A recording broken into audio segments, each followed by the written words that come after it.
Los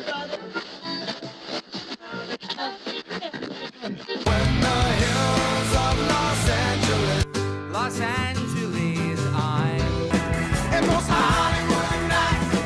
She goes to California, oh, California. What you say about Los Angeles? LA got the people saying,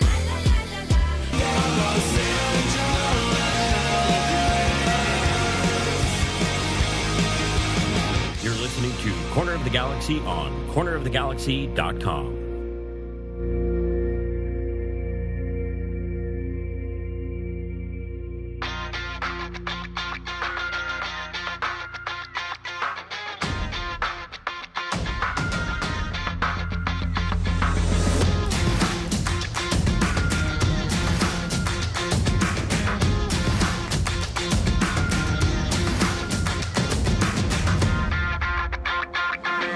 Welcome to Corner of the Galaxy, the show that talks 100% LA Galaxy soccer.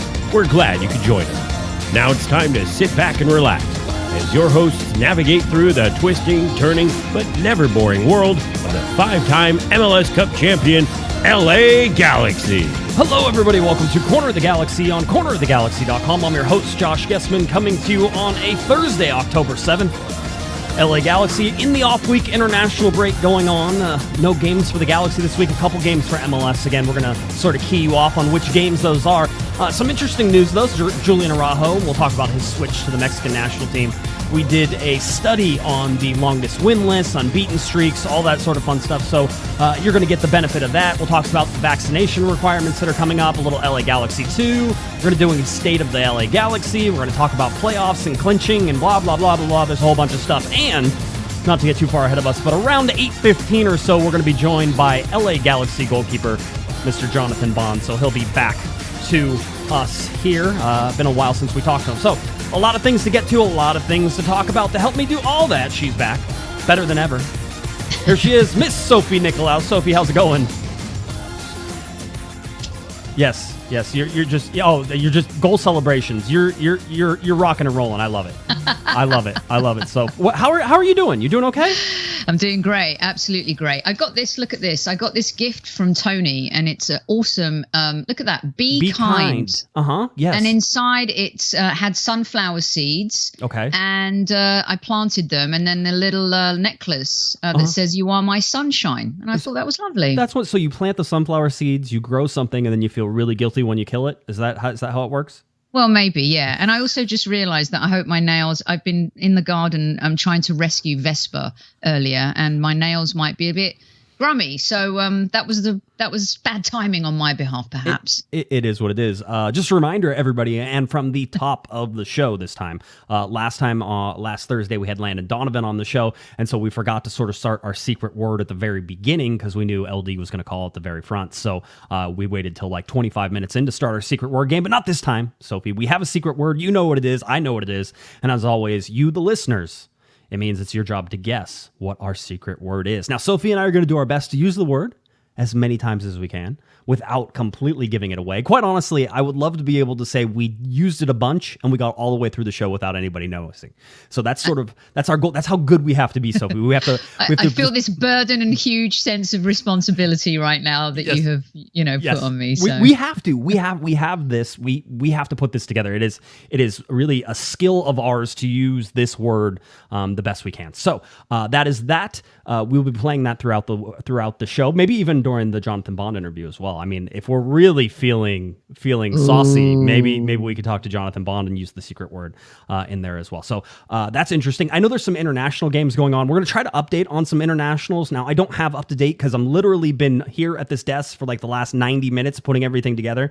So we'll tell you what games were supposed to happen and how it was supposed to go and the people we know played and didn't play, sort of to just get you updated on all of that. So that's something we're going to do. Let's start it off though, Sophie. Let's play a little Wikipedia guessing game. As you know, we've changed this up a little bit, just trying to make it a little more broad. So we're going to give you your first clue. Your job of course, is to guess in our chat room. If you're listening along in the podcast, you get to guess as well. But I always encourage you to come to a live show. So that way you're not just yelling at the radio and nobody's responding. We'll be there. So let's start. Here is our first clue. We always start with a youth career. So remember, current member of the LA Galaxy. Those are the rules, at least until we run out of those, and then we'll figure out what else we're going to do. But here is your first clue. The youth career, Tremor AFC, and then from 2009 to 2012, Aston Villa. So those are your first clues. Your youth career, Tremor AFC, and 2009-2012, Aston Villa. All right, there we go. They've won the European Cup, Aston Villa, back in the day. They were a glorious side in English football in the late 70s and 80s. Now, where is Aston Villa in the country? Because I'm pretty sure I drove by the stadium. Birmingham? Yes, I was there. Okay, yes, I was pretty sure somebody was like, "Oh, that's where Aston Villa plays." Yeah. Is that the Birmingham accent? It's the word. I don't know which is worse, the Birmingham or Newcastle. Newcastle almost sounds Scottish there. Is that? It does a little bit, yeah. Okay. Except I'm really bad at the Newcastle accent, so probably not doing it much justice. Yeah, very good. Well, Caesar in our chat room has already guessed Mr. Derek Williams, and that is correct. So for the Wikipedia game, it is Mr. Derek Williams, defender for the LA Galaxy, Aston Villa from 2011 to 2013, Bristol City 2013 to 2016, Blackburn Rovers 2016 to 21, and of course the LA Galaxy in 2021. Mr. Derek Williams injured, but hopefully coming back. Possibly for this Portland game. So if everybody's looking forward to that, we'll see. I should note the LA Galaxy have no media calls this week, Sophie. So we are in the dark for a week as it is, and that's probably just fine. Everybody can rest and relax and do all that fun stuff. Not you, Josh. You got Bondi delivering for the folks again. I was going to say we made Jonathan work. That's what it was. He has this week off. They've been training this week, but yeah, it was one of those. I was like, who could we get on? Who would enjoy coming on our show too? That's always a thing, right? You have to. Some guys would be like, yeah, I'll do it, but I don't want to do it. And I know Jonathan Bond wants to do it and wants to talk to everybody. By the way, Feel the Berm updating us a little bit on some international games. Obviously, U.S., I don't know if everybody watched it, but if you didn't, 2-0. That's something to sort of keep an eye on as they go through there. Now, I think sitting at the top of the group, Mexico and Canada tied at 1-1 with Jonathan Dos Santos, who didn't start on there. So he's there. Sebastian Lletget didn't play for the U.S. men's national team. I'm trying to go through some of these and see if we can think. Danilo Acosta usually doesn't play for Honduras, and I didn't see their lineup, but they were supposed to play at 5 today. O'Neal Fisher didn't play for Jamaica whenever they played against the U.S. So far, the LA Galaxy seem to be dodging it. Ryan Raveloson this morning, Sophie, it was the Democratic Republic of Congo playing against Madagascar, and Madagascar lost 2-0. Raveloson started and went the 90 minutes in that. They have a return leg on 10-10 that they'll play there as well. And Madagascar has 3 losses in their scheduled 5 games they have. So I don't know that they're going to be making the World Cup qualifying there. They're going to have to do a lot of work here in the final 2 games in order to make that happen. So the more LA Galaxy players don't play in these qualifiers, the better. I mean, I think that's probably right. I'm sorry. No. I mean, I understand what you're saying. So Nico Hamalainen has played a bunch with Finland. So they play on 10-9 and 10-12, something to keep an eye open. Obviously, if you're on the CONCACAF side, there are 3 games instead of just the 2. So 10-7, 10-10, and 10-13 are the dates. So it ends up being Thursday, which is tonight. So everybody's playing tonight. And then 10-10 is Sunday, I believe. Yeah, I think Sunday. And then 10-13 is the Wednesday. So that's how it's all sort of rolling in there as it goes. So international soccer. Did you watch any Belgium-France today? This is why Roberto Martinez is the most overrated manager in the history of soccer. I agree. It's so epic. I can agree with that. I would just like to say that as a neutral, I enjoyed that game so much. It was such a good game in the first half. It was such a good game in the second half. Belgium ended up losing that game, being ahead 2-0 at halftime, and France came back and won it 3-2. So after it looked like Belgium had scored about 3 minutes beforehand and scored the winner that was ruled offside correctly, because in that was the Nations League games, but in World Cup qualifiers in Europe, they actually have VAR, unlike here in CONCACAF where we decided that, oh man, that sounds really hard. So anyway, just thought I'd point that out. Terrible. Two cards they should have had. Jamaica in that game. Absolutely. And VAR would have ruled both of those. I mean, really, when you look at it, there's a responsibility of CONCACAF to put this together and make this a tournament that is worthy and seen across the world. Right now, you're playing with one hand behind your back. And I know some people hate VAR, Soph, but you have to have it now. It's not like, you can't, we're just, for this tournament, no thank you. For the Gold Cup, yes. For this tournament, no. And, people want to say, well, there's some developed nations that might not have the infrastructure. CONCACAF has plenty of money to go ahead and implement this stuff, and they waste it on other things. And so make them do what they're supposed to be doing. Anyway, soapbox. That's fun. Good times. Very good. Marvin, by the way, says, please make the secret word pupusas again, just to hear Bond saying it. So we'll just, maybe we can ask Bondi if he wants to just say pupusas for us. Which, by the way, I'm finding, I don't know, are you a big fan of pupusas?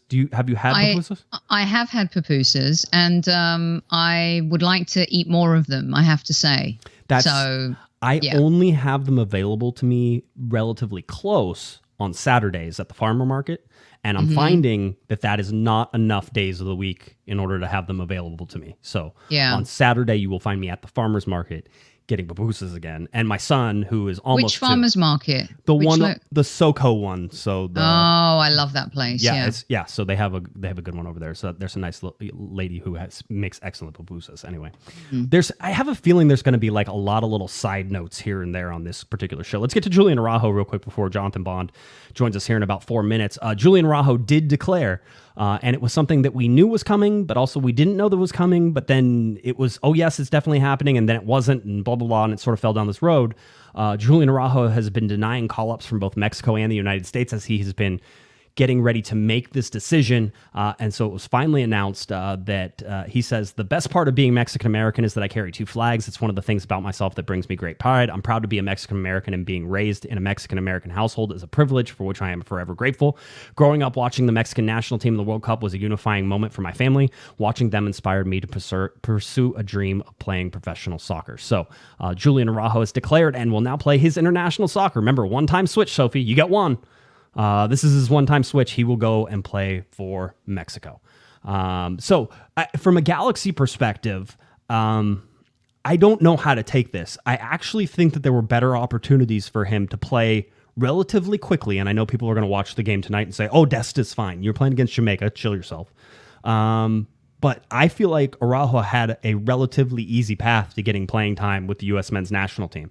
That being said, he has, I think, an easier path with Mexico. So if you want an LA Galaxy player to be playing international minutes against some of the best teams in the world, then playing for the Mexican national team is not a horrible place for him to develop. But I would say that in some cases, the U.S. may have a better track record of sort of developing those talents, those young talents, and bringing them along than maybe the Mexican national team does. So it's a real tricky slope for him in terms of whether he finds consistency in minutes with the Mexican national team. And I think he should. He's good enough to play international soccer as far as I'm concerned. It's certainly in CONCACAF. I don't know if you go other places. I mean, if you're really wanting to be nothing's guaranteed in international football, right? But if you look at Dest, he's playing for Barcelona. He's always going to be the number one choice. There's no doubt about that. So how often in a tournament is he going to get to play? Like in the World Cup, he'll only come on if Dest gets injured. So, is it good for LA Galaxy? I think as many, I know I joked earlier about players playing, but if you've got international experience, it can only help the team. And American fans are gutted, and that's the truth. It's when there's a really good player that chooses the other side. It's gutting. Being Greek, my parents being from Cyprus and being born in London, I can see the heartstrings pulling to your heritage. So I get that part. Like I've often said, if England were playing Greece or Cyprus in a World Cup final, who would I really be cheering for? And it's a bit of a tough one. So I can't imagine it's an easy predicament. And I like to crack a joke here. So did the Federation get a refund for all the hours and time they've Yeah, I mean, you look at David Ochoa as well, right? Because he played a lot in that U.S. system as well, and then he comes through. The bottom line is a lot of these guys just don't pan out, right? So some of this stuff is sort of them trying to find the best place for them to sort of be settled. And so when you look at that and when you sort of see these different things, to me, it's all about where the player feels comfortable. And if you listen to Julian Araujo, he says he feels more comfortable with Mexico than anywhere else. Now, the only thing I caution with international or anything else is that watch out for the different coaches. Watch out for the different, everything can change very quickly whenever you look at all these things. So it's one of those things you always have to sort of try to look down the path a little bit. But we're going to break because if I pressed all the buttons right and everything else, I think joining us right now on the phone will be LA Galaxy goalkeeper, Mr. Jonathan Bond. Jonathan, are you there? I'm here. How are you, Josh? I am doing excellent, thank you. I'm glad we got you on. You thanks for taking a little bit of time. I know it's a quote unquote off week. I'm sure you guys have been training and all that, but thanks for stopping by and talking to us for a little bit. No problem. I'm a fan of the show, so whenever you want to chat, I'm here. Absolutely, we appreciate it. So let's start. I'll start. Sophie's here with me as well, so I'm sure she'll get a chance to ask a question. Yeah, go ahead, Soph. I was just going to say hello, Mr. Bond. I've always wanted to do that. It's just like getting the opportunity to say good evening, Wembley. So I had to say it. Comes out tomorrow as well, doesn't it? The new film. Yes, it does. It does. Can't wait for it. Hi, Jonathan. How are you, Sophie? You okay? I'm good, mate. Thanks. Yeah. All right. Sorry. There, no, that's fine. It's fine. I know you have some really good questions coming, so I'm also pumped for that. So, no, Jonathan, let's talk a little bit, and let's start with this week training. You guys get some time together. I know that time together this year hasn't exactly been something that you've had a lot of in terms of getting guys. And I know there's guys away. I know that you don't have the full team, but how is the team sort of taking a look at this break and what you guys have to do, knowing that you have a very good Portland team coming up here in just a little bit? To be honest, we've had a few breaks throughout the season, so it's not kind of like the first time we've been in this position. But I mean, I don't know what Greg has got planned for the whole 2 weeks and what exactly specifically we're going to work on. But the schedule is that we got Monday, Tuesday off after the game, and then we're in all the way through until I think we normally play kind of like a practice game on Saturday. So we'll probably do like an 11v11, make sure everyone kind of stays conditioned and has that full field kind of 11v11 game. And then, yeah, it'll be about kind of the later part of next week, looking forward to the Portland game and preparing for that. So, yeah, I think that'll kind of be what this break's about.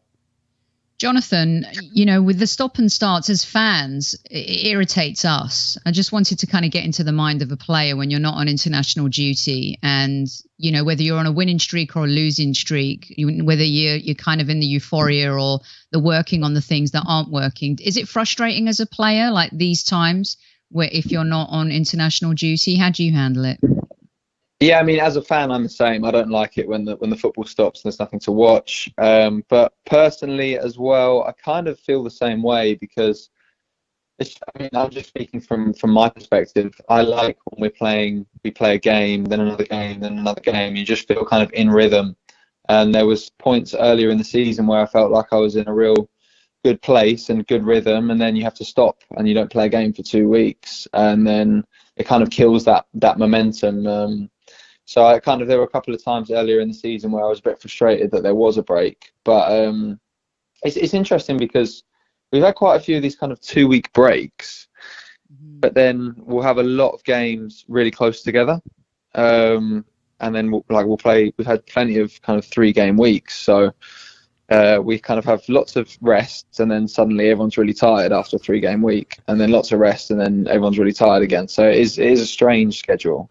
Yeah, it feels strange to us too. I mean, I know that certainly with the pandemic and the late start that it was sort of necessary for this. I know in 2023 they're talking about taking a month off in the middle for Leagues Cup, and I can only imagine that the schedule will be similar to what we're seeing now with that much of a break in the middle of the season. But I have to ask you, Galaxy are on a 9-game winless streak. It comes off the heels of a very good start. By historical standards, one of the top 5 best starts for LA Galaxy.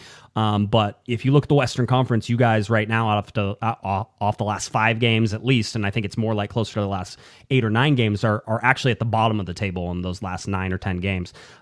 Is there some frustration starting to build in? I know there's been some quote unquote better performances for you guys, but it hasn't all come together to click to get you that win. No, I think that's right. We started off really well. We had a lot of players unavailable. We had players that we signed kind of halfway through the season.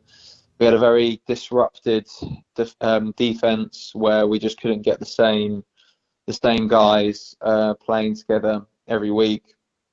And then I kind of felt like it's strange timing where this run that we're talking about has been kind of coincided with the moment where we finally had everyone together and fit, and we've had everyone available. So that is a strange one. I kind of feel like it's difficult to go back through all the games now, but the first part of this run, there were just poor performances. I think when I look back at maybe like 7 or 8 games ago, like we just weren't playing well. Where earlier in the season we might have got away with a couple of those games, but then in the last 3 games, I'd say we've played really well. From my perspective and from within the club, I think we've played really well. But the problem is we're doing that after putting ourselves in a position where things are now starting to kind of not work and go against us a little bit. And we put in a couple of really good performances, and then the Salt Lake game's a perfect example where we've missed a load of chances, and then the last kick of the game, the guys flicked over someone's head and volleyed it in. So we've kind of put ourselves in this position a little bit. I felt like we have begun to kind of grind our way out of it, but we're just yet to see the results of that yet. I personally would say that although we've had a great start of the season, first half of the season, I feel like I had slight concerns maybe going into a playoff game. How are we going to perform in a high pressure situation, playoff game? But then when I came off the pitch at Salt Lake, I'm almost more confident than I had been at any point of the season. And I thought, wow, if we go into a playoff game now with what I just saw, the intensity that I saw people produce, the concentration I saw people produce, just the effort and dedication, I almost felt more confident at that point of going into a one-off playoff game, because then I knew, well, we can actually play, when we put our minds to it, we can play a good game like that and produce a performance. So yeah, strange, because we didn't win, and that's not what you want in any playoff game, and we need to get there first. So there's lots of strange things this season. It's interesting that you say that, because on this show with Josh, we've talked often about, depending on how the season ends, most teams are not going to want to meet LA Galaxy in a one-off game. I often say this about my team, Arsenal. It's that, over a stretch of 38 games in the Premier League, they're just not mentally engaged. They're not there yet, and they're a new team. LA Galaxy is a new team, but in a one-off game, feels like you've got the characters and the talent to be able to face any other team. Do you guys talk about that at all? Like, how is the conversation in the dressing room now, or how much does Greg focus on the playoffs, or is that even a conversation right now? Well, it can't be at the moment. It is always a conversation. We do talk about the one-off playoff game and how we would need to perform in that game. Like, that has been a running theme, because it's something we've been looking forward to. But we're in a position where we have to fight now to get a playoff place. It's just by no means guaranteed. I'm still confident we'll do it, but it's not something we can go, okay, well, when we're in the playoffs, we'll do this. Like, we're just not in a position to do that. But I think you're right. Like, I also have been told, it's obviously my first season here, that tends to happen just in the MLS in general. Like, as the season's coming to its climax, and suddenly the levels go up and the standard of the games and the quality and everything just goes right up, and you really see what the MLS is made of. And I kind of have seen that in the last few games from ourselves, where we've been pushed into a corner a little bit, and we're really fighting for something where we were cruising really first half of the season, and I understand the results didn't come from those performances, but I saw things that I hadn't really seen for the first half of the season, even when we were getting results.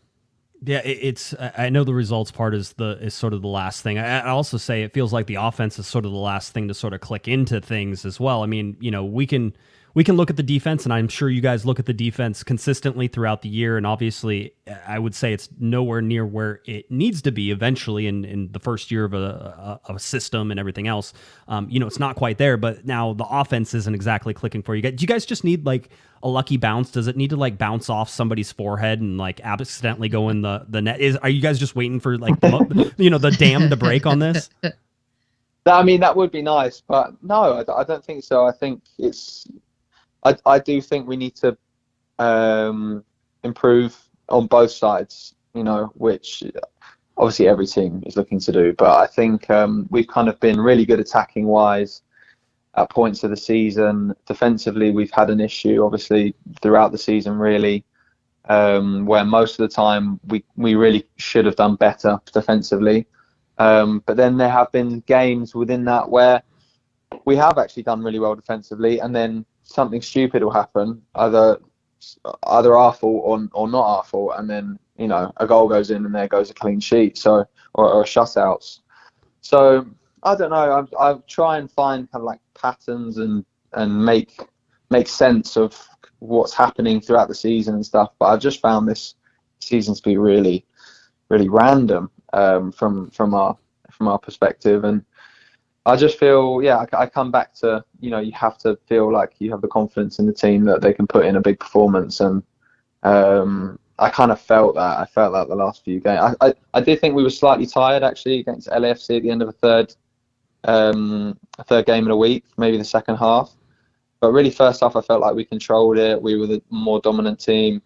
And just by the end of it, I think I got it from both sides. They looked a little bit tired. Yeah, it was a lethargic second half. I think from watching from the stands, I'll say that. I wanted to do some housekeeping before. I know Sophie has a really good question to close it out, but a couple housekeeping items. Whenever I first had you on the show, I asked you what you like to do for fun, and then I basically answered the question for you and never gave you a chance to answer it.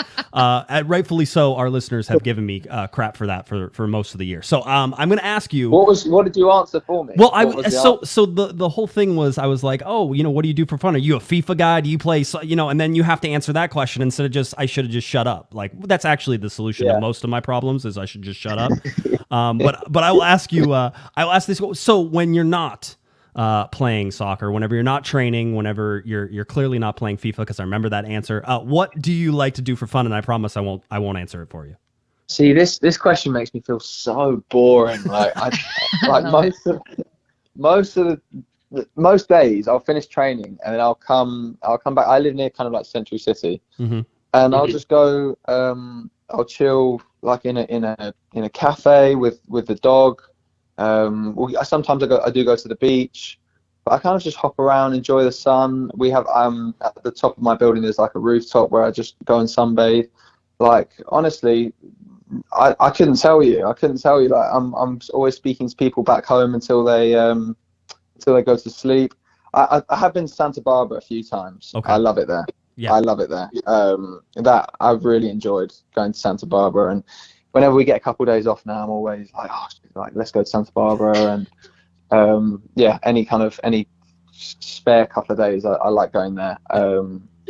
Just to kind of do the same as what I'm doing here, really, just sit around and not do much. But yeah, I do like it there. Yeah. Well, that's good. Sophie, I know you had a good question that you wanted to ask. So I'll do it, and then I'll finish up. Jonathan's got it right, because us Brits, when we go home from work, it rains and it's cold and it's dark, and all we want to do is sit on the sofa and have a tuna and sweet corn jacket potato and watch Only Fools and Horses or something. So Jonathan, a few years ago, Mr. Steven Gerrard was at LA Galaxy, and when I asked him one of my first questions and he heard that I was English, he kind of looked at me and he said, he said, "Do you miss Sunday roast dinners?" and I was just it was so heartwarming because I felt bad for him. I kind of wanted to take him home and cook him a Sunday roast dinner. Yeah. Do you miss Sunday roast dinners? Do you have Sunday roast dinners here in La La Land?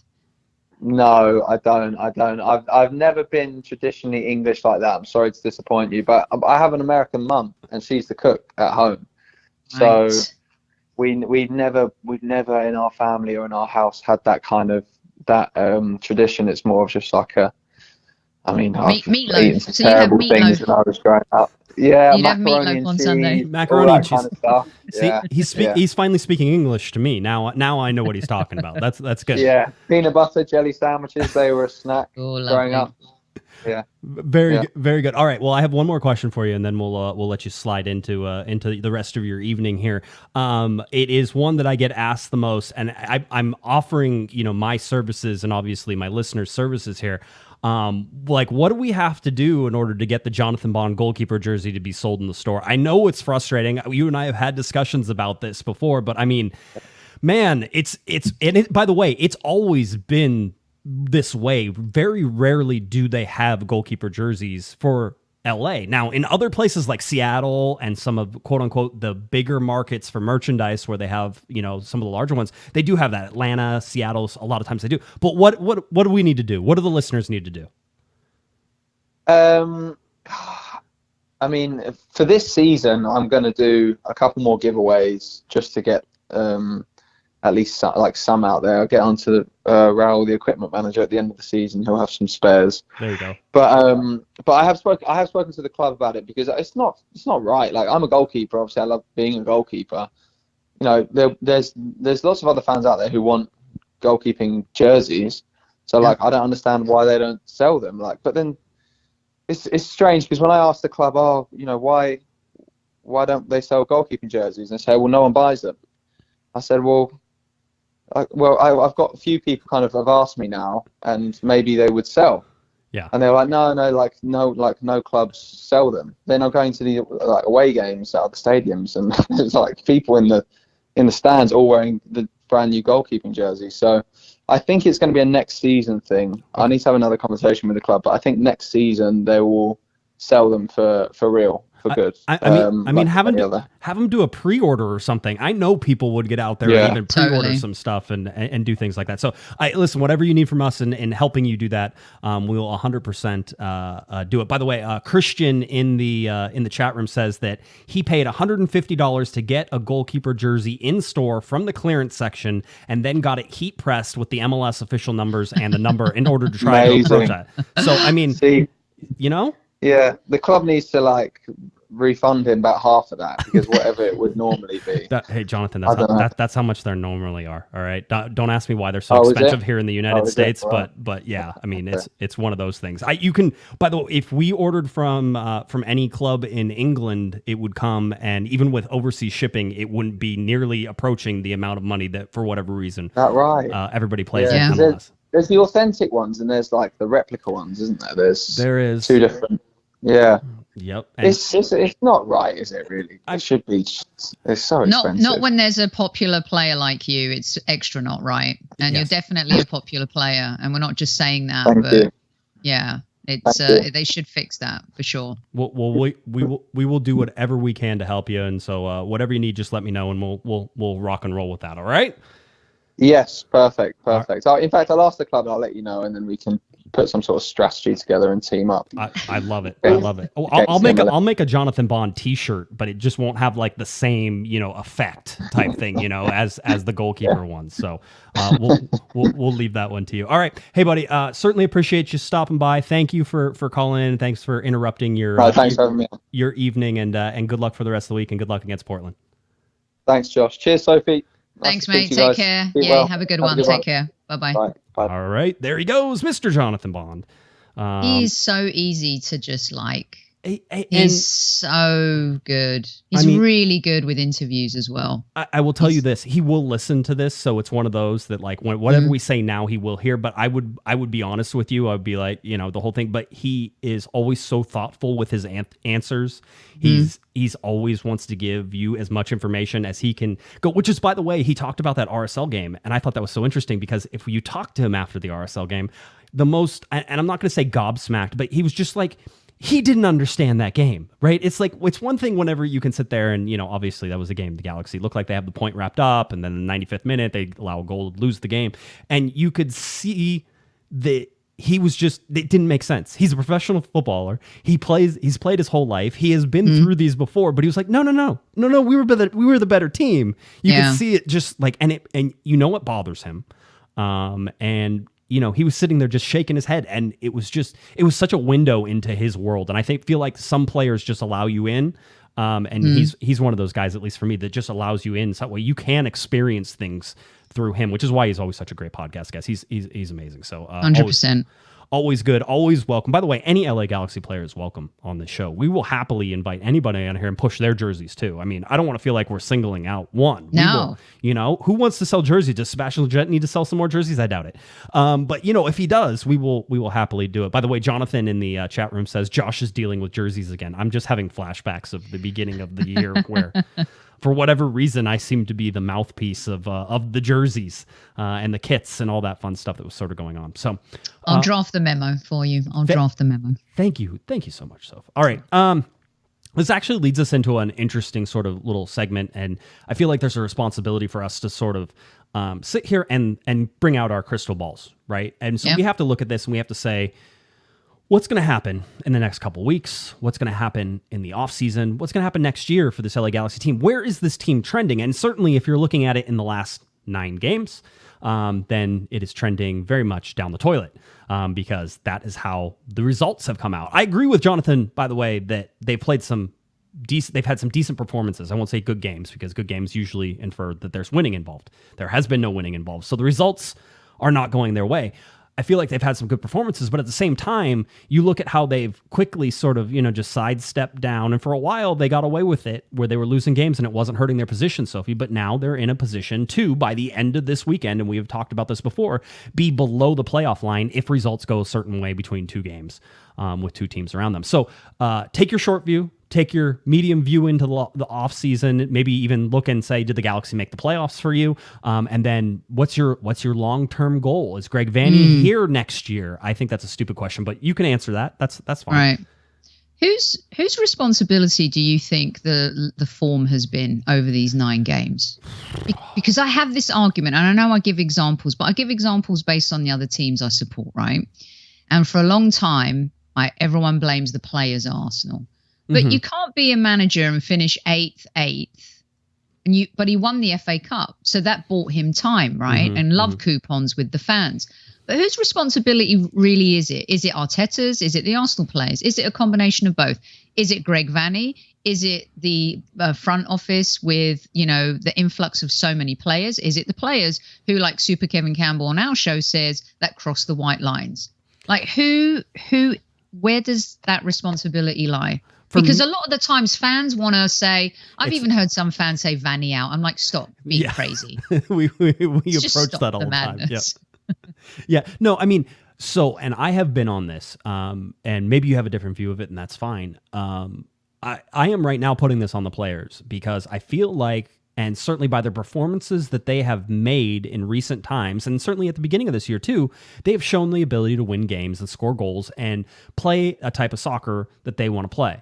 And I feel, and this may be different than in most years, but at least for right now, and I have the right to always recall this and say maybe this isn't happening, but I always feel like the LA Galaxy are prepared to play against their opponent, the opponent that they're playing against. I always feel like Greg and the coaching staff has this team ready and willing to go. I know people argue about lineups all the time and how there's like different rotations and some different things that happen, and you can look and you can certainly criticize those. For me, I always feel like that the team that they put out there is perfectly capable of winning a game. So for me right now, in the positions that they're in, I would say that the players have a large part of this responsibility, but knowing that this is a new system for them, in terms of playing Greg Vanney. And everybody always says it's not a new system. They've been playing soccer their whole life. They should understand how this all works. Yes and no. The coaches want you to play a certain way, and Greg Vanney has an intricate system, and when it works, it's gorgeous and it's amazing, and you can do stuff like Toronto did where they just ran away from everybody and nobody ever touched them and they won an MLS Cup. You can do that. But having said that, if you aren't familiar with that system, then I think in some ways you can be behind that. I'm also the same person, by the way, Sophie, who has said that this LA Galaxy team is a better counterattacking team than they are a possession team. And I guess you could blame Greg Vanney if he doesn't want to implement that style more into how they play.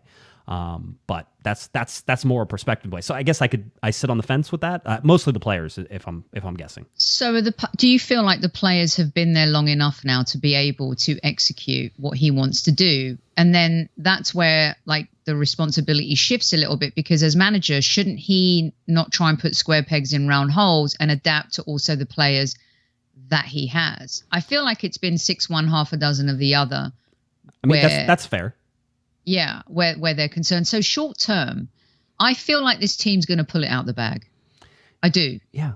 It's, there's too many times of late where you get to this point of the season and things go Pete Tong. And I feel like they're going to pull it out the bag because I think they've got a better squad, and they have to, right, Josh? Right, this is a better team than last year. It is. I mean, technically speaking, even by the metrics of just comparing last year's team to this year's team, I can tell you that this is a better team. Now, saying that 2020 was historically one of the worst years in Galaxy history, so there was a lot of room to move into that. Yes. That's true.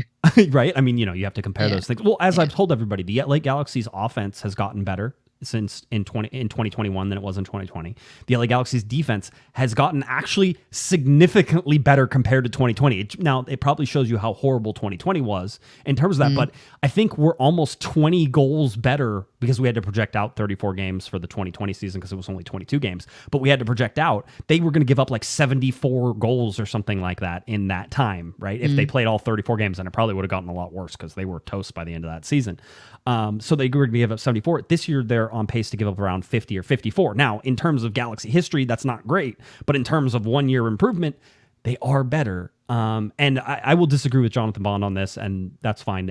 I imagine he'll still talk to me, is that the biggest thing for me in these 9 games that has been letting the LA Galaxy down is not the defense. And certainly there are defensive miscues that have happened that have cost the LA Galaxy some games, those types of things. But it's been the lack of offensive production because they're down, I think, half a goal since like the beginning of the year. They need that half a goal. They need that. They need to outscore some people. So if that's what they did at the beginning of the year is outscore more people. And I think the defense is a longer-term thing to fix than it's just going to be able to be fixed this year. Yeah, some shocking misses in some games, I mean, and missed opportunities and chances. So longer term then, do you see Dos Santos staying? No. Like how... I don't either. I don't mean to interrupt you, but yeah, no. No. Short and sweet. No, absolutely. Right. By the way, a little $5 super chat from Patrick. He says, "I like where this team is heading. Spoiler alert: they're not going to win a trophy this year, but they've bought into Vanney, and that's good to see." And I agree with that. By the way, having a direction after a completely rudderless season in 2020, where Guillermo Barros-Schelotto, from all accounts that I've talked to players and different things, had a strategy of run more, which you can't do in a condensed schedule. I mean, there's a criticism here, right? And if we're looking short term. The criticism is that Greg Vanney has not picked and I saw somebody in the chat room say this, has not picked a nucleus and let everything revolve around, the Galaxy and sort of how they are. And I say, yes, true, but also with this schedule, and I watch GBS pick a nucleus and run it into the ground, there has to be a balance. You have to rotate. He wasn't adaptable, though. I mean, he wasn't at all, was he? He was just like you said, very rigid. But can I just jump in real quick? Because Jonathan said something, and I wanted to ask you. He said, when I asked the question about the off-season, the off international break and stuff like that, and when he said, I don't know what Greg has planned for us in the next couple of weeks, I was like, ding, ding, ding, ding, ding. That's weird. I mean, but is it? I mean, ultimately, like the plan is that we know that we're going to train, like, you're going to train, right? So you know you're going to be there. You probably know the days you have to be there. And I'm sure Greg is the type of coach, and we saw this at the beginning of the year, that always has little things up his sleeve to sort of break things up, right? Because he talked about it during one press conference earlier in the year, and he was sort of like, you got to keep these guys like not hating training, right? You got to change it up. You got to let them, like, sometimes they'll play, soccer tennis for a little bit in order to warm up. Sometimes they play like some sort of like, football game, like American football game, where they have a soccer ball and they're throwing it to each other and moving and staying limber and that type of thing. So I wonder if that's what Jonathan is up to in terms of that. Like you said, maybe there's a scrimmage on Saturday where they play a game against each other, so that way they can sort of stay in shape and do all that sorts of stuff. So for me, I don't worry about these things, because if I'm a player, and being the genius that I am, and that was a sarcastic genius, I'm very bad at sort of looking ahead to things. In fact, I get stressed out and I have an anxiety from looking at too many things at once. I have to be very much sort of day to day, week to week. I text you on like a Tuesday to come on the show Thursday. I don't want to think about it on Monday because I have a show on Monday. So let's not do that. Tuesday and Wednesday, I'll text you to see if you're on a show. That's how I cope with the world that is crazy, is try not to get too far ahead of myself. So that's it resonated because there was a question I had asked Greg a few months ago on an away stretch and what he does to keep everyone together as a group and stuff like that. And he just didn't seem like he's that kind of manager. He might not be. You know what I mean? I mean, Bruce kind of wasn't that guy. Bruce wasn't like, oh, let's all hold hands and sing Kumbaya type of thing. Now, I think Greg is much more. I think Greg feels the responsibility to bring this team together as more of a family, and that was completely lacking. There was no sense of that whatsoever in the last probably 3 years at least. Very disjointed, very broken apart. I think one of the reasons they're able to stay positive right now is because Greg Vanney has sort of instilled this in them, that they are a family and they're sort of working. But for me, next season, Greg Vanney is here. I imagine the LA Galaxy come back with not 17 new players, Sophie, right? And so the fact that you're going to have all these returning players is a huge advantage in the offseason and everything else. By the way, I also agree that that the LA Galaxy aren't going to win a trophy this year. I think that now, is it impossible? No, it's not impossible. I can build a scenario in my mind of which this LA Galaxy team finally realizes its potential and that we've seen little glimpses of and suddenly figures out how to play within a system. But that would be way ahead of schedule from what I had.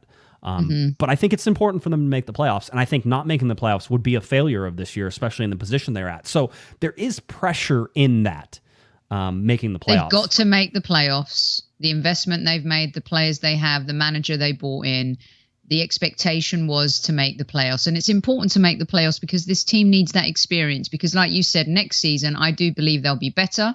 Right. And it'll be more cohesive. And I think we'll see some departures and arrivals. There'll be a DP position going. So that allows the team to bring in someone, big, from, big. I mean, and somebody was like, I need a young player. I don't need a young player. That's not on my list. There's enough of that. That's enough of that. I want a sure thing. Give me somebody who is good on the ball. I honestly think that the Galaxy need a number 10. They haven't had a 10 in a while, and I really think that this is the chance for it. So, that's for me. That's where I'm sitting. I'm saying go after a 10, which, by the way, you're talking about some of the most expensive players in all of the world. Oh, yeah. So there are going to be some big names out there, and I want somebody... as I have my theory and my formula is absolutely 100% undefeated, Sophie. Big names and winning in Los Angeles. Big names and winning. You can't have one with the other. You can't have big names and no winning. You can't have winning and no big names. It doesn't work. And people's like, well, let's try it with the no winning. I agree. We haven't seen a whole bunch of winning without big names, but at the same time, not in Los Angeles. Not whenever there's, not whenever there's the Rams and the Chargers and the Kings and the Ducks and the Angels and the Dodgers and all these, the Clippers and the Lakers competing for your dollar every single time. You better have star power in order to bring people into that stadium. And I think right now, quite honestly, if Chicharito was balling out of his mind like he was at the beginning of the year, they would have some of that star power. But they're not getting it with Jonathan Dos Santos, and obviously it's not there with Kevin Cabral. So get somebody who moves the needle. That's my long term next year. Move the needle and a playmaker. Need it both, not just a name. So 100% agree. You couldn't have put it better. I mean, this is La La Land. It's the city of stars, and that's how it rolls. And when you have a 5-star winning team, you have a responsibility to the fans. You have the league. I mean, the league want LA Galaxy up there. That's box office. They pretend like they don't, but they absolutely do. They need them. Yes. You know, it's like that scene in Scarface. You need people like me.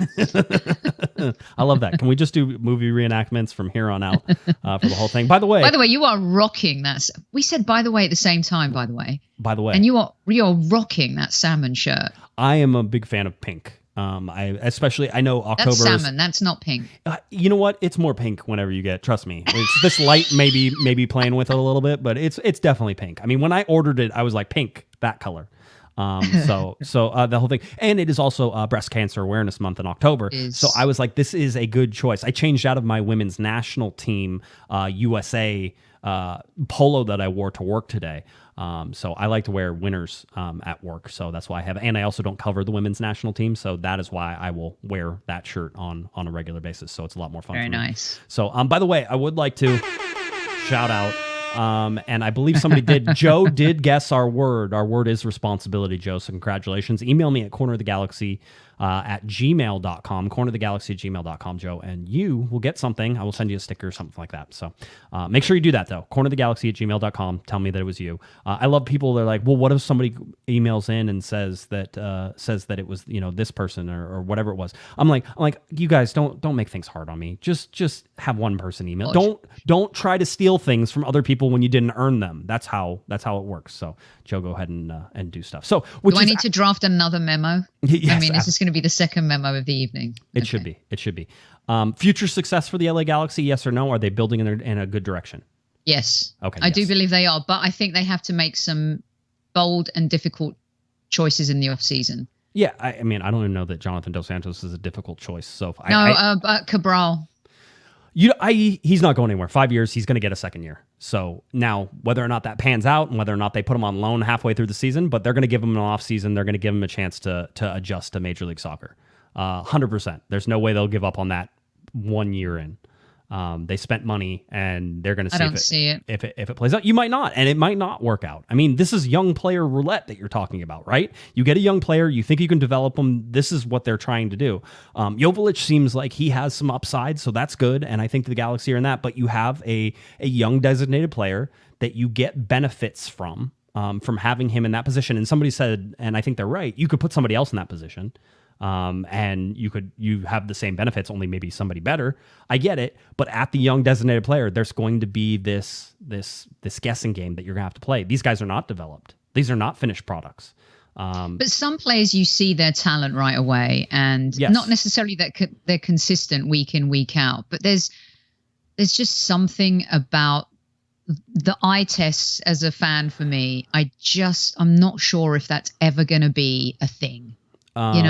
Yeah, and I understand. I see that sometimes. Absolutely. I also, there's the thing that keeps me sort of in his corner is that he gets in positions that no other Galaxy player gets in, which is in finishing positions. He doesn't finish, but he gets in those positions. And so it's like, he adds something that's different from every other player on the team, which is a good thing to have, but you need that final sort of product. His second touch. His first touch sometimes is good, but his second touch sometimes is so poor. He does not set himself up. Remember whenever he scored the goal against, I don't know if it was RSL or whoever it was, he was coming across the middle, and Greg Vanney afterwards talked about how he put the ball in a place only he could get it, and how he was really proud of sort of that development that he came through. That's what he needs more of. That's what you're talking about. The second touch is too often into danger where somebody else can take it and steal it and do something with it. So I think this season's okay to have a bit of a project, but LA Galaxy can't afford to go into a second year having a project.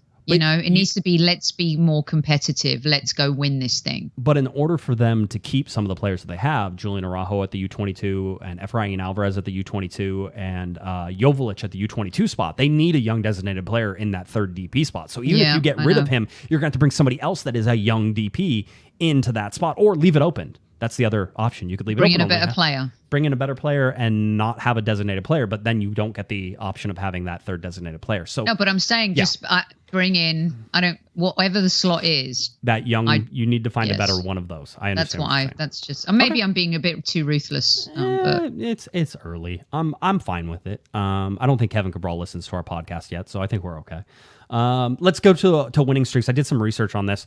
I wanted to get to the LA Galaxy's obviously winless streak. I have losing streaks and I had winning streaks, Sophie, separated by season, and I had them by number of games and a whole bunch of stuff. And so I wanted to put that together, but I didn't have the winless streak or unbeaten streaks listed as well. So I went through 26 years of history and looked at and created of course you did. and created my own shorthand in order to pull all of this together and make it go. So this is what I have. These are my results. I've tweeted these out. I put them on our Discord as well, so that way you know all the things. The longest single season win streak for the LA Galaxy was in 1996. That was 12 games. Now, remember, there were no draws. It was wins and losses, right? And so that's probably an unrealistic thing to sort of look at. And if you go for the second longest winning streak was 9 games, and that was 1998, again in the shootout era. The shootout era ended in 99. So really, if you want to talk about the LA Galaxy's longest winning streak in the quote-unquote modern era, you would have to go to 2007, 2014, and 2019. All had 5-game winning streaks. These are winning games in a row, okay? Just keeping everybody on their toes. Now let's get to the longest single season losing streak. And these are single seasons, so I do not go bridging between 2 seasons to try to figure out how many games they lost. I don't care about that. I like single season stuff. It's cleaner. We can get into the longest losing streak. It is in 2006, where they lost 7 games in a row. They did it well as they did 6 games in 2007 and 6 games in 2020. So remember, we were talking about how bad 2020 was. They lost 6 games in a row in 2020, which is not a good thing to have happen to a soccer team. So that was something. Now let's get to what is happening right now. The winless streaks, Sophie, the winless streaks. This includes not winning a game for X number of games. Now, the longest drought in LA Galaxy history was in 2008. They went winless in 12 games, all right? In 2017, we've talked about, they went winless in 10 games. Right now, the LA Galaxy in 2021 are winless in 9 games. If they cannot beat Portland, then they will be winless in 10 games, which will tie the second longest winless streak in LA Galaxy history. Just letting you know, as good as the season started out, Sophie, it is not good right now. In fact, it's historically bad whenever you look at this, which is kind of... Was that 08 team the Red Hullet team? Yes, it was. Yes, it was. Yep, David Beckham was on that team. Beckham was on that team, yeah. Mm-hmm. Yeah. That was the year I started, actually. My first LA Galaxy game was in that year. Yeah. Lucky me. Got in at the right time. So you look at that. Now let's get to just to close everything up in the longest single season unbeaten streaks. 2011 holds this record, 14-game unbeaten streak, Sophie. 2011 was an MLS Cup winning year. It was also a Supporter Shield winning year. It was a balanced Supporter Shield winning year. It was the last time the Supporter Shield was in a balanced schedule. And if you go back, and the 12-game unbeaten streak the LA Galaxy had in 2010 also came as a result of a Supporter Shield as well. So they won the Supporter Shield in 2010 and 2011, 12-game unbeaten streak, 14-game unbeaten streak. You go into 2009, the first year of Bruce Arena, he had a 10-game unbeaten streak, which ties the longest in 2014, which was 10 games. So if you look at this year, the longest unbeaten streak the LA Galaxy have had has been 4 games. So they haven't really been able to string them together. I will tell you the one thing that I found while doing all this stuff, Sophie, which maybe some people, their eyes glossed over and they took a nap for a little while. Yeah. Oh, yeah. Yeah. I need all that encouragement for, printing out 26 years worth of LA Galaxy stats and trying to figure that stuff, creating my own shorthand in order to do it. Wins on the left hand, right side. I will tell you this. So often in these, you will have the longest unbeaten streak, and then you will have the longest winless streak, and they will be overlapped on each other because there's a whole bunch of draws in between, and so you have to go back and count up to the losses. Well, they didn't win until there, so they lost all these. So an 8-game unbeaten streak can quickly be a 9-game winless streak. Just with a couple little things to turn over. God bless you, Josh. I mean, seriously, it's so much fun. Good times. Yeah, good times. I wanted to get to the... Yeah, go ahead. Those teams were so good. I just wanted to add that. The 11-12, I mean, They were fun to watch. 11, really 12, fun. 13 was good, even though they didn't win. 14 was good. 15 was a good year, actually. If you go back and watch those games, 15 and 16 were okay years by LA Galaxy standards. So the Bruce Arena time, 2009 to 2016, was a special time. And now Bruce is out there, like, you know, kicking butt with New England now. So always. Bruce, you can never keep Bruce from doing this. I wanted to ask you this question. This was one of the things that you and I sort of discussed a little bit before we got on here. And we got to keep it brief because we've already rolled through most of the show, and I don't want to keep it the whole day. But were the LA Galaxy wrong to unveil Landon Donovan's statue against LAFC? We know that they had the FU chants from the LAFC supporters and the chants during halftime while Landon Donovan was being inducted into the Ring of Honor.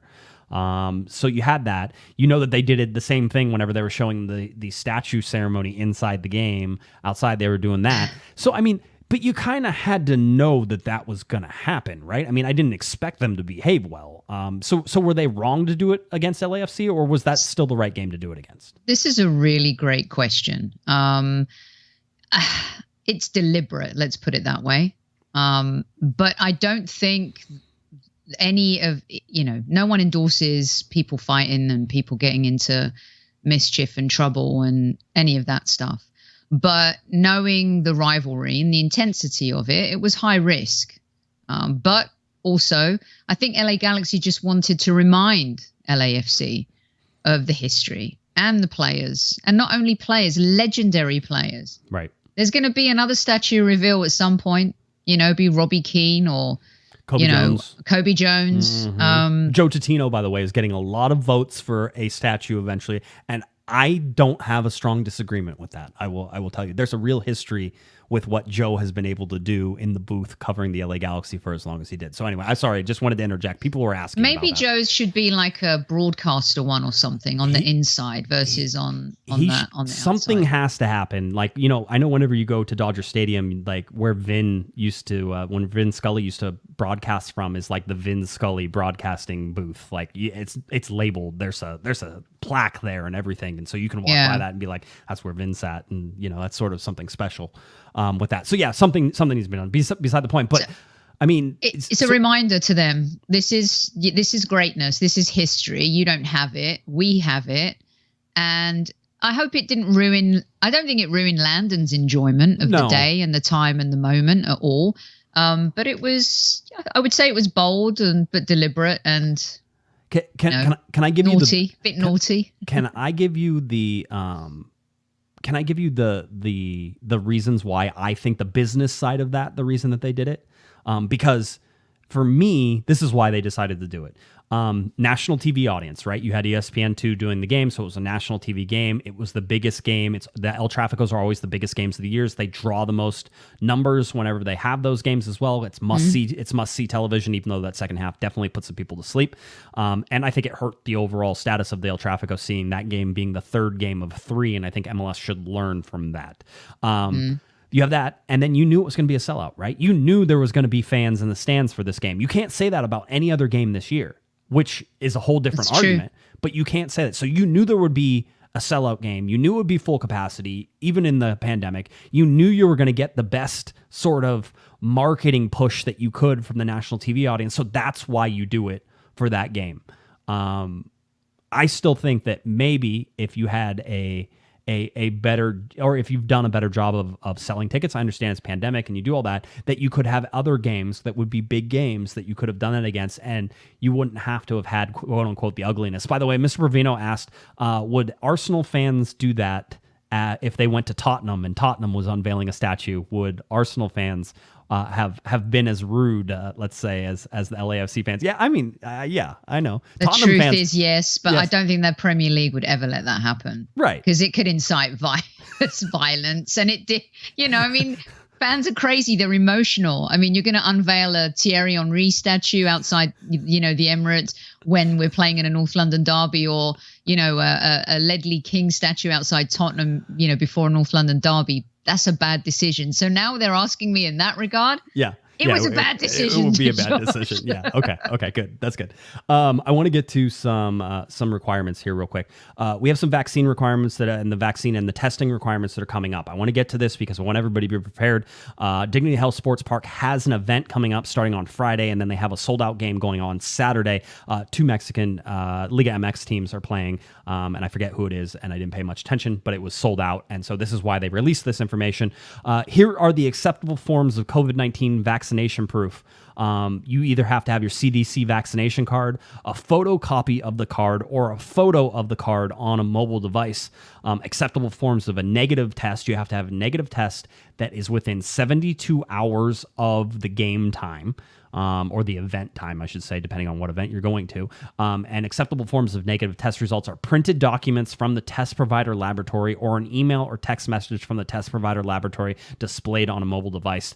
They're not going to let you just say, yeah, I'm good. Self-attestation is not a permitted method for verification of vaccination or test results. Now, on this, you will see, Sophie, they don't mention those QR codes and those mobile that you can get from the state of California, because you can get a mobile like vaccination card. And so I asked the LA Galaxy today if that would be something that they are going to allow. And the LA Galaxy did tell me. Vicky Mercado was great. She got it all set up. Big shout out to Vicky as well for helping me out with Jonathan Bond today as well. But I said I reach out to the LA Galaxy, and the QR code / digital vaccine records you can get from the state of California that weren't mentioned in release will be accepted. So they are going to be accepting those. Now, somebody asked me that they had one from Costco that was like a QR code but it's not registered with the state, so you can't get it off the state thing. I imagine that most of the QR codes, as long as they are valid, here's what I'm going to tell you. Take a picture of your vaccination card and just have it on your phone, and then have the digital one too. I mean, for me, I'm probably going to have like my actual vaccination card is going to be in the backpack. I'm going to have a picture of it, and whatever. I'm sure I'll have multiples. Bring backups just in case some stuff. Don't just rely on one thing. What if your phone dies? And then I can see you and Baxter having like 4 backups. That does sound very much like something Kevin and I would do. So totally. Now, if you let's say you turn up, is there going to be a testing center at the stadium? So at least for this event, they said that there would be. We don't know about the Galaxy event coming up in Portland, but they said that there will be testing centers on site and available. And this game was supposed to start at 7. They said you better arrive there by 5 if you want to get. I mean, they're expecting that this is going to be a little bit more of an arduous process to get you in. Here's the good news: is they get to practice on that sold out crowd coming up this weekend, and not on the LA Galaxy crowd that will have hopefully worked out some of the kinks that come with that. So that's just something to keep in mind. I saw people saying, oh, well, it's a vaccine mandate. It's not a mandate because they're giving you a testing option as well. So there are plenty of reasons for that. LA Galaxy, Dignity Health Sports Park are not going to give you your money back if you can't provide one of those 2 things that they said, and you show up to the game and they're like, sorry, there's plenty of ways for you to get this, including on-site testing. There's no reason for you not to be asking for a refund based on that. So, and I think that's fair, by the way. I don't have any problems with that. So that's coming up. Remember that. For kids under 12, obviously, they're not allowed to be vaccinated yet. They're expected to wear a mask, just like everybody is expected to wear a mask whenever they're in. They don't have to have proof of anything because they're under 12 and they can't get vaccinated. So if you're asking about kids under 12, that is the answer. Why do I see all these college football games and there's nobody wearing a mask, and there's 120,000 people at Penn State, and you have to wear a mask? It was funny. One of our Discord users was at the Austin game for the U.S. men's national team, and he was joking. He goes, I'm pretty sure I'm the only one here wearing a mask, right? And so I would say that outside of the state of California, which is currently leading the nation in the best places for COVID spread, they're in yellow and everybody else is in red, which is one step away. There's an orange in between that, and California currently is in the best shape out of anybody in that. I will say that, everybody wants like this D-Day celebration of, the pandemic is over and blah, blah, blah. I mean, it's not going to be that. It's going to be with us. It's going to sort of be around. It'll be there. But at the same time, things are going to get more and more normal as we go. So I would say just expect some of this. I went to a concert last week and I enjoyed myself so much. And it was so nice. And you had to have proof of vaccination or a negative test within 72 hours. So I felt perfectly fine. I had my mask on, but I also was drinking a beer. And so when you're drinking directly, your mask is off. I felt fine. And so I think that's more and more how that's going to go. But I can't really answer that question outside of there's some people who think it's already over. And that's how they're going to live. And, we're sort of at that point now where it's like, okay, I guess that's it. So we'll be stuck there for a little bit. I was at Sky Stadium at the weekend, and there was really nobody wearing a mask in the crowd. Yeah, I mean, I can see it. It's all starting to happen. I want to give you a little bit of the LA Galaxy schedule coming up. Portland on 10/16. That's the next game. Then they'll go away to Houston. By the way, Houston is the only other team. LAFC is the only team this year the LA Galaxy will not have lost to outside of Houston. All right, so they will go to Houston with the goal of not having lost to Houston because everybody else in the Western Conference they have lost to. This season. So keep that in mind. 10/20 midweek game, Houston, LA Galaxy in Houston at BBVA Stadium. Hopefully Houston has given up on their season at that point. I don't know that that's the case yet, so you're going to have to deal with them. But that'll be an interesting one. Then it's home to face Dallas on 10/23. The LA Galaxy then travel to Sporting Kansas City on October 27th. And then the weird Monday night game, it wasn't on Halloween night, so I guess maybe we should all be thankful for that. The LA Galaxy on November 1st will travel up to Seattle, take on the Seattle Sounders.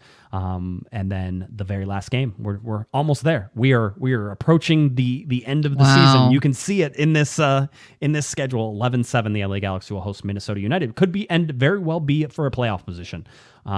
Just in terms, I hope it's not. I hope the Galaxy figure out how to win somewhere in some of these games. But the current trend doesn't say that.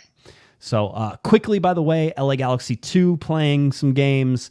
I think they're at Las Vegas Lights tomorrow night. Las Vegas is the LAFC USL affiliate. Sophie, you'll be happy to know they have already been eliminated from the USL playoffs, so they don't have anything to play for. LA Galaxy 2 will be there playing in Las Vegas against the Lights at Cashman Field. They'll go up to Sacramento Republic FC. They have El Paso Locomotive they'll host, and then their very last game, 10:30, the LA Galaxy 2 will host Orange County SC at Dignity Health Sports Park for that very last game. So that's sort of where we sit. Very nice. Wow. The season feels like it's been so long, but it feels like it's flown by. Go on. Sorry. No, it's fine. I just want to wrap up some things. If you're looking at anything for this weekend, Seattle will play this weekend. It's one of the games you actually need to watch because they're playing against Vancouver. Seattle will clinch a playoff berth in the playoffs if they win or tie against Vancouver on October 9th. So that's something. And FC Cincinnati will be the first team eliminated from playoff contention if they lose or tie versus Philadelphia coming up on October 9th as well. So that's sort of what to watch for this weekend. Go check out your bracket for the playoffs. The only team that's in it right now is New England, who already have that number one's position locked up in that Eastern Conference, that very easy Eastern Conference. And then, Sophie, it's an international break. There are players gone, but that doesn't mean MLS will stop. Why? Why would they? Of course. So there are 4 games this weekend. The ones that you need to watch: Seattle hosting Vancouver at 6 p.m. on Saturday, October 9th. And then you have the October 10th game, Sunday, October 10th, Minnesota versus the Colorado Rapids. Both of those games, super important to the standings. And if we look at the Western Conference standings, we will see that Minnesota has a chance if they beat Colorado to jump the LA Galaxy. Vancouver, if they beat Seattle, can jump the LA Galaxy as well. So this is why we say the LA Galaxy could be in 8th place in the Western Conference before they even have a chance to come back and play. Something to watch there as we go on. All right. Wow. Anything else, Soph? I mean, now that can you put a bow on this entire sort of show that we've had, and then just how should fans be feeling? I mean, you can't feel. I asked if there's any confidence left in one of my posts, and people were like, no confidence, just hope. And then of course that brought me to it. That's the hope that kills you. It is my responsibility to tell the LA Galaxy fans, don't give up yet. It's not over until in England we'd say the fat referee blows the whistle, but we're not going to go there. It's not over. And when everyone gets back from the break, have they gone through their toughest period? You could argue yes. At some point, the bad streak has to end. And I know I've seen your digits, your data analysis, and your numbers. And when you look at that, you think to yourself, you know what? This streak is poor, but there's hope. And the hope does kill you, but they have the talent to be able to do it. They've got to get into the playoffs. This team has to know how to taste it, feel it, touch it.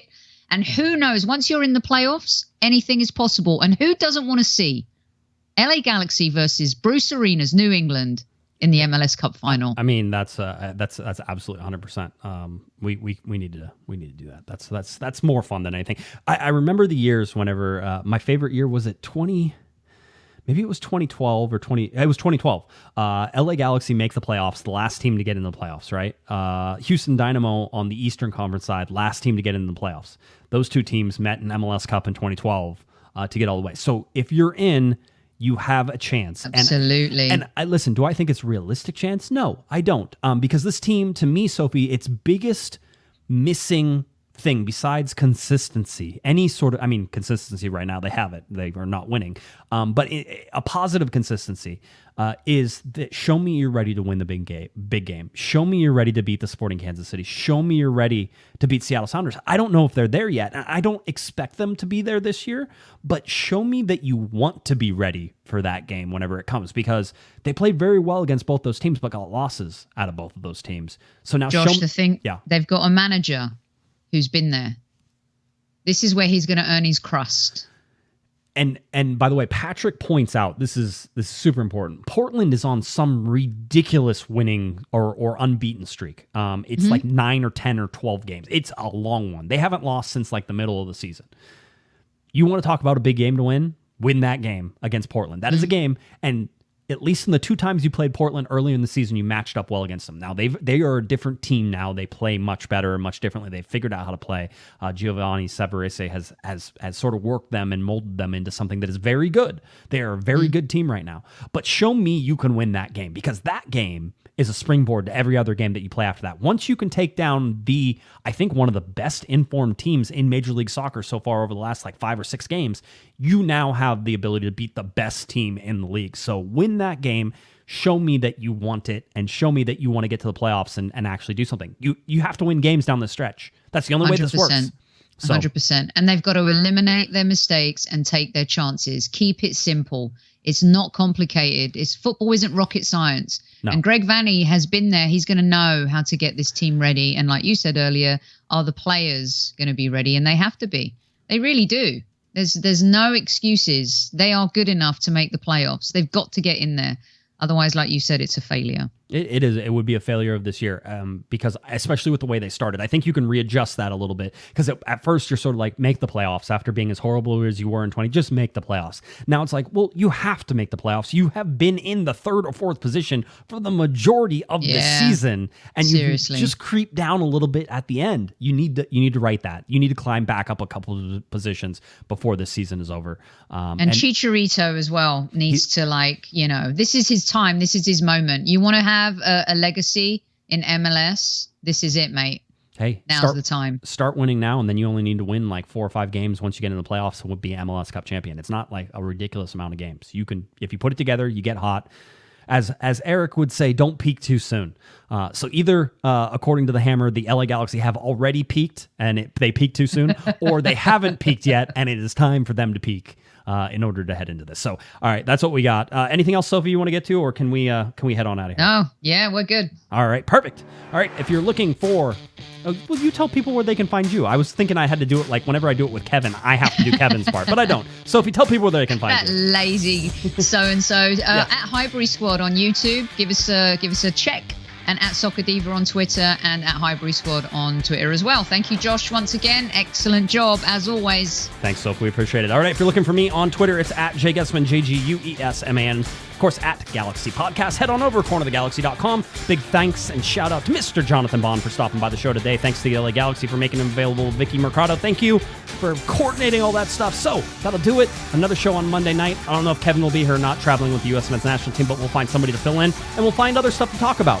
LA Galaxy getting back into game week next week. All right, have a great weekend off. Watch some MLS soccer. Watch some internationals. For Sophie DeCann and Nicolaou, I'm Josh Pato Guesman. You've been listening. You've been watching to Corner of the Galaxy on cornerofthegalaxy.com. Have a great one, everybody. You've been listening to the Corner of the Galaxy podcast on cornerofthegalaxy.com. You can follow the show on Twitter and Instagram at Galaxy Podcast. And be sure to check out and subscribe to iTunes, Stitcher, and Facebook by searching for Corner of the Galaxy.